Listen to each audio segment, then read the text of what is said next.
అదే RTV app వార్తల్ని క్షణాల్లో చదివే అవకాశం ఉంటుంది. ఒక న్యూస్ పేపర్, ఒక టెలివిజన్ ఛానల్ మీ చేతుల్లో ఎప్పుడూ ఉంటాయి.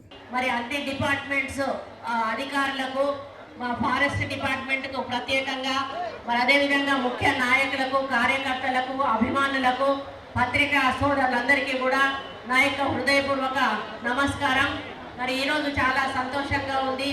ఎందుకంటే మొన్న వరంగల్లో మన ముఖ్యమంత్రి గారు వచ్చినప్పుడు అక్కడే వన మహోత్సవ కార్యక్రమం యొక్క ఎంబ్లంను ఓపెన్ చేయడమే కాకుండా అక్కడ మొక్కలు నాటేటువంటి కార్యక్రమాన్ని వారు ప్రారంభించారు. మరి ప్రతి సంవత్సరం 10 సంవత్సరాలుగా ఆశా ఫౌండేషన్ తరఫున ఇక్కడ రాగమయ్యి దంపతులు ఇద్దరు కూడా మరి 10 సంవత్సరాల నుంచి మొక్కలు నాటుతూ మరి అందరినీ కూడా ప్రోత్సహిస్తూ వాటి ప్రాముఖ్యత తెలుపుతూ మరి ఈసారి కూడా అధికారికంగా చేయించడం నిజంగా వారిని అభినందిస్తూ ఉన్నాను. ఈ కార్యక్రమాన్ని ఇంత పెద్ద ఎత్తున చేపట్టినందుకు ఇందులో మరి పనిచేసిన ప్రతి ఒక్కరిని కూడా అభినందిస్తూ ఉన్నాను. మరి రాగమై చాలా వివరంగా మన మొక్కల ప్రాధాన్యత ఏంటి, ఎందుకు పెంచాలి, మరి ఈరోజు మనం ఎందుకు నష్టపోతూ ఉన్నాం అనేటువంటి మాటలు వారు చాలా వివరంగా చెప్పారు. మరి డాక్టర్ వాళ్ళ హస్బెండ్ కూడా చాలా వివరంగా వాళ్ళ లక్ష్యం ఒక్కటే, మనం మొక్కలు పెంచాలి, మనం ఆరోగ్యంగా ఉండాలి, మన సమాజం ఆరోగ్యంగా ఉండాలి అనేటువంటి మాట నిజమైన మాట. ఎందుకంటే మరి పూర్వకాలంలో ఎక్కడ పోయినా కూడా పెద్ద పెద్ద వృక్షాలు ఉండేటివి. మనం సెలవులలో మా అమ్మమ్మ వాళ్ళ ఇంటికి వెళ్తే మేము డే అంతా ఇంట్లో ఉండేవాళ్ళం కాదు. పెద్ద చింత చెట్టు ఉండేది. ఆ చింత చెట్టు కిందనే మంచాలు వేసుకొని అక్కడే ఆటలాడుకుంటూ గడిపేవాళ్ళం. అటువంటి చల్లని నీడనిచ్చేటువంటి చెట్లు ఈరోజు మనకి ఎక్కడా కూడా కనపడడం లేదు. మనం ఇల్లు కన్స్ట్రక్షన్ చేయడమనో లేకపోతే రోడ్డు వెడల్పు చేయడమనో ఏదో ఒక పేరుతోటి ఈరోజు మొక్కలను, మనం పెద్ద పెద్ద వృక్షాలను ఈరోజు తీసేస్తూ ఉన్నాం. కానీ మళ్ళా అంత సమాంతరంగా పెరిగేటువంటి వృక్షాలను పెంచడం అంటే అది మామూలు విషయం కాదు. కొన్ని సంవత్సరాల సమయం తీసుకుంటే కానీ అంత పెద్ద వృక్షం తయారవదు. కాబట్టి మనం ఇప్పుడు ముందు తరాలకు, భవిష్యత్తు ముందు తరాలకు మనం మంచి చేయాలంటే మనం ఇప్పటి నుంచే మొక్కలు పెంచే కార్యక్రమాన్ని చేయాలి. మీ అందరికీ కూడా ఒక కథ తెలిసే ఉంటుంది. Master minds, the pride of India. Inter, MPC, BiPC, MEC, CEC చదివిన విద్యార్థులకు సిఏ మరియు సిఎంఏ ఫౌండేషన్ కొరకు నూతన బ్యాచెస్ ప్రారంభం. అశోక చక్రవర్తి అనే రాజు మారువేషంలో గుర్రం మీద రోడ్డు మీద వెళ్తా ఉంటే ఒక పండు ముసలాడు ఇవాళ రేపు చనిపోయేటట్టు ఉంటాడు. ఆయన చెట్టు పక్కన ఒక్కడే గోతులు దొక్కుకుంటూ చెట్టు పెట్టుకుంటూ వెళ్తూ ఉంటాడు.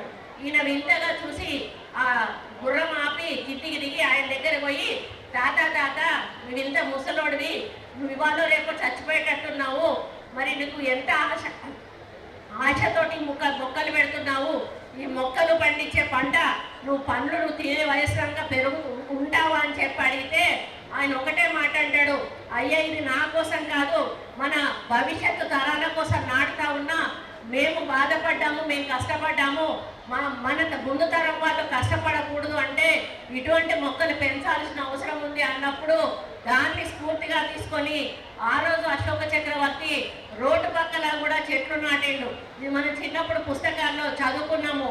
అశోకుడు చెట్లు నాటను అనేది అది అందరికీ తెలిసినటువంటి విషయం. మరి అదే క్రమంలో మనం ఈ కార్యక్రమాన్ని కూడా వన మహోత్సవం 1950లో కాంగ్రెస్ ప్రభుత్వం కేంద్రంలో ఉన్నప్పుడు వ్యవసాయ శాఖ మంత్రిగా పనిచేసినటువంటి కేఎం మున్షి గారు దీన్ని ప్రారంభించడం జరిగింది. ఈ సంవత్సరం 75వ సంవత్సరం కాబట్టి దీన్ని వజ్రోత్సవ వన మహోత్సవంగా మనం పిలుచుకోవడం జరుగుతుంది.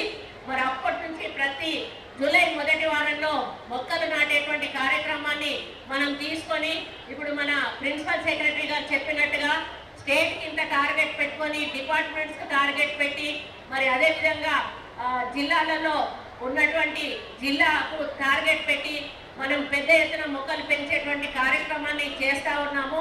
అదే పద్ధతిలో ఇళ్లలో కూడా మీరు అడిగిన మొక్కలు తప్పకుండా మరి ఫారెస్ట్ డిపార్ట్మెంట్ నుంచి అందియడం జరుగుతుంది. కాబట్టి మీరు కూడా మీ ఇళ్లలో కూడా మొక్కలు నాటుకోవాల్సిన బాధ్యత మీ అందరికీ కూడా ఉందని చెప్పి తెలియజేస్తూ ఉన్నాను. నేనైతే చాలా పల్లెటూరు వాతావరణంలో పెరిగిన దాన్ని, ప్రతి ఎండాకాలంలో కూడా పల్లెటూరులోనే ఉండేదాన్ని.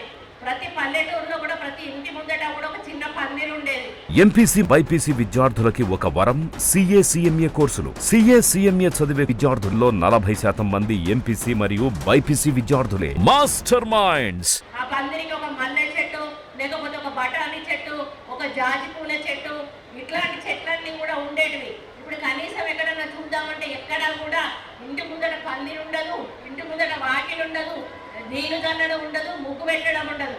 అంతా కూడా పల్లెటూరు వాతావరణం అంతా కూడా పట్టణ వాతావరణంగా మారి బండలు వేసుకొని పొద్దున లేచి పెయింటింగ్ ముగ్గులు వేసేసి బండల మీద నీళ్లు కొట్టేసి పనులు చేసుకునేటువంటి పరిస్థితి. అప్పుడు 4 గంటలకు లేచి ముగ్గులు పెడితే మనం రోడ్డెంబడి వెళ్తా ఉంటే ఈరోజు పండగ ఉన్నదని ప్రతిరోజు కూడా అనిపించేటువంటి పరిస్థితి గతంలో గ్రామీణ ప్రాంతాల్లో ఉండే. కానీ మారుతున్న కాలాన్ని బట్టి మనం కూడా మారుతున్నాం, తప్పులేదు. కానీ కొన్నిటిని మాత్రం మనం మార్చుకోకుండా కంటిన్యూ చేయాల్సిన అవసరం ఉన్నది. దాంట్లో ఒకటి ఈ చెట్లు పెంచే కార్యక్రమం. కాబట్టి మన ఇల్లు ఒకటే బాగుంటే బాగోదు, మన వాడ బాగుండాలి, మన ఊరు బాగుండాలి, మన సమాజం బాగుండాలి, అందరి ఆరోగ్యం కూడా బాగుండాలి అనేటువంటి ఒక లక్ష్యంతో మీరు ముందుకు వెళ్ళినట్టయితే తప్పకుండా మనం అనుకున్నది సాధించేటువంటి అవకాశం ఉంటుందని కూడా నేను ఈ సందర్భంగా విజ్ఞప్తి చేస్తూ ఉన్నాను. ముఖ్యంగా దీంట్లో ప్రజలను భాగస్వామ్యం చేయడమే లక్ష్యంగా ఈ వన మహోత్సవ కార్యక్రమాన్ని నేను చేపట్టడం జరిగింది. కాబట్టి ఆశా వర్కర్లు, అంగన్వాడీ వర్కర్లు, మా ఫారెస్ట్ బీట్ ఆఫీసర్స్ కానీ, మా ఫారెస్ట్ డిపార్ట్మెంట్కి సంబంధించిన ప్రతి ఒక్కరు కూడా గ్రామాన కూడా ప్రత్యేక శ్రద్ధ చూపెట్టి అన్ని గ్రామాల్లో, పట్టణ ప్రాంతాల్లో కూడా చెట్లను నాటి వాటిని కాపాడుకునే విధంగా మీరు ముందుకు తీసుకెళ్లాల్సిన బాధ్యత మీ అందరికీ కూడా ఉందని మరి ఈ సందర్భంగా తెలియజేస్తా ఉన్నాను. మరి ఈ విధంగానే మనం ముఖ్యంగా ఈసారి మేము చాలా మీటింగ్స్ కూడా కండక్ట్ చేశాము. ఇప్పుడు ఊర్లలో కోతుల బెడద చాలా ఉంది. ఊర్లలో కోతుల బెడద మళ్ళీ వెనక్కి అయితే అవి పోవు, ఎందుకంటే ఇక్కడ తిండికి అలవాటు పడ్డాయి. కనీసం మన అడవులలో ఉన్న కోతులైనా కూడా బయటకు రాకుండా కాపాడుకోవాల్సిన బాధ్యత మనందరి మీద ఉంది. అందుకనే మేము చాలా ఇన్స్ట్రక్షన్స్ మా డిపార్ట్మెంట్ వాళ్ళకి ఇవ్వడం జరిగింది. కోతులు బయటకు రాకుండా ఉండే విధంగా ఫలాలు ఇచ్చేటువంటి మరిన్ని వీడియోస్ కోసం ఛానల్ ని సబ్స్క్రైబ్ చేయండి. లేటెస్ట్ అప్డేట్స్ కోసం వాట్సాప్ ఛానల్ ని ఫాలో చేయండి. అండ్ లింక్ డిస్క్రిప్షన్ లో ఉంది.